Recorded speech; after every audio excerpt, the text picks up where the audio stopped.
Welcome to video 3.2, the pH scale. If you need to look at your textbook, it's pages 32 to 35.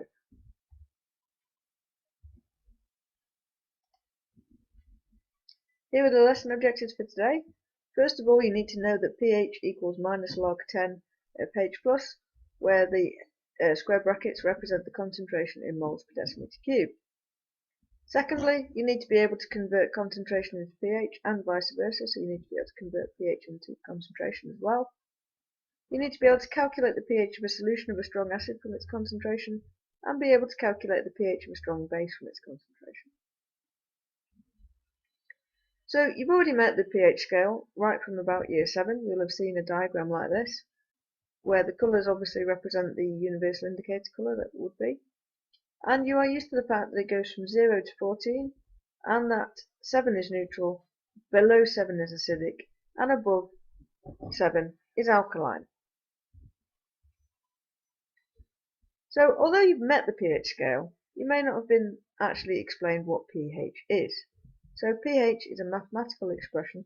It's minus log 10 of the concentration of H+ in an aqueous solution. And the concentration of hydrogen ions is measured in moles per decimeter cubed. So if you wanted to work out the pH, you just need to know the concentration of hydrogen ions, and then you can use this expression to work out the pH. If you want to do it the other way around and you know the pH but you want to work out the hydrogen ion concentration, then you can use the concentration of H+ is antilog of minus pH. You can easily do this on most modern calculators, so check yours to see whether it has this function. So the important point to note is that we have these numbers on the pH scale that we've come across before, but you never really knew what they meant. But they're actually real values from scientific experiments. So for pH, the smaller the number is, the higher the concentration of H+ ions. And the other important point is that a difference of 1 pH is a factor of 10. So here is the pH scale again, but it's got a bit more detail on this one. So as well as having from 0 to 14, like we would normally see, it's also got, just above it, it's got the H+ concentration. So you can see that at pH of 0, the H+ concentration is 1 molar. So a solution of 1 molar acid is going to have a pH of 0. You can see for neutral, the concentration of H+ is 10 to the minus 7. And the solutions that you're used to seeing would be, for example, pure water. And you can see for a pH of 14, then the concentration of H+ is 10 to the minus 14, so it's a very, very small amount. And a solution of pH 14, a typical one, would be 1 molar decimeter cubed sodium hydroxide. There's some other common substances on that pH chart, but don't worry too much about them at the moment. So here's some important points. The pH of water is temperature dependent, which is not something we've probably thought about before. And this is because there's an equilibrium, which is endothermic in the forward direction. So you've probably not considered this before, but water dissociates to H+ and OH-, and that's an equilibrium. That should be a reversible arrow. I haven't got one on my PowerPoint, so sorry about that. But because it's an equilibrium, and because it's endothermic in the forward direction, that means that if you increase the temperature, it's going to favour that forward reaction. So if you increase the temperature, water's going to dissociate more. So higher temperature means more H+ and more OH-. So if you think about what your expression for Kw is, the Kw is H+ concentration times OH- concentration. If our H+ and OH- concentration is increasing as the temperature increases, then Kw is going to go up. And the concentration of H+ ions will increase, and that's the important thing for the pH. The concentration of H+ is going to be higher, so the pH is going to go down. It's important to note though that even though the pH has gone down, it's still a neutral solution, because there's an equal concentration of H+ and OH-, because when that water molecule dissociates, you're getting equal amounts of OH- and H+.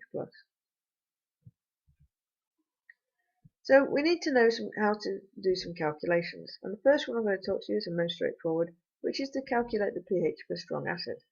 And it's important to remember, which I've highlighted in the box on the PowerPoint slide here, that strong acids completely dissociate in aqueous solution. So what that means is that every single molecule of the HCl will have dissociated into H plus Cl minus. So if we want to calculate the pH of 0.02 molar HCl, because HCl completely dissociates in aqueous solution, what this means is that 1 H plus is produced for every HCl that's in the solution. So if our concentration of HCl is 0.02 molars, that means our concentration of H plus is also 0.02 molar. And we can write that as 2 times 10 to the minus 2, which is written here on the slide. So if you plug that into your calculator and take the minus log 10 as that number, you'll find that it's 1.7. And that's our answer. So the pH of 0.02 molar HCl is 1.7. So hopefully you can see that's quite a simple calculation and you should be able to do it without any trouble. If you are struggling with it, then have a look in the textbook. There's a few examples for you to do. So for the next example, we're going to look at the calculating the pH for strong alkali. But in this case, we need to do an extra step. And I'm putting this equation here just to remind you because we met it in the previous video, 3.1, defining pH. And that's the ionic product of the water, Kw, is concentration of H plus times concentration of OH minus. And we know that at room temperature at 25 degrees C, this is 1 times 10 to the minus 14. So we need to bear this in mind as we move to the next slide. So when we're calculating the pH of strong alkalis, again, just like with strong acids, we've got to remember that strong alkalis completely dissociate in aqueous solution. And I've also put, again on the slide, the ionic product of water equation, because we're going to need this.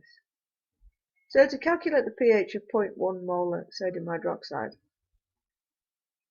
we need to remember that, as I just said, because it's a strong alkali, then it's going to completely dissociate. So for every molecule of Na sodium hydroxide, there's going to be 1 OH minus.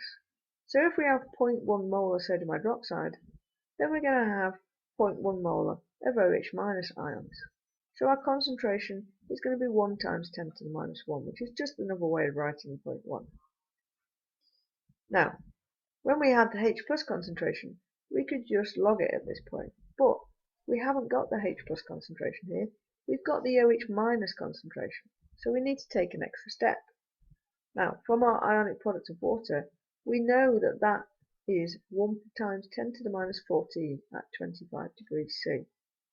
And we also know that it's equal to the concentration of H plus times by the concentration of OH minus.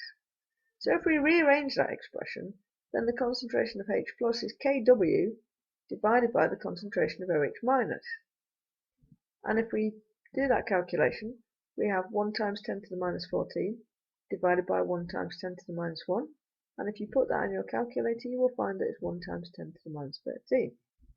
So all we need to do now is to take the log of that, and that's a nice easy number to take the log of, because it's in standard form and it's 10 to the minus 13.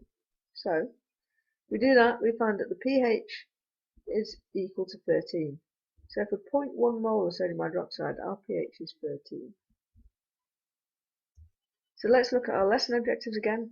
We needed to know that pH was equal to the minus log 10 of concentration of H plus. And we need to be able to convert concentration into pH and the other way around. We need to be able to calculate the pH of a solution of a strong acid from its concentration, and you need to be able to calculate the pH of a strong base from its concentration. So as usual, if you don't feel you've met these lesson objectives, go back and re-watch the video, or look at the textbook or whatever online notes you feel comfortable with to make sure that you understand this before you come to the lesson.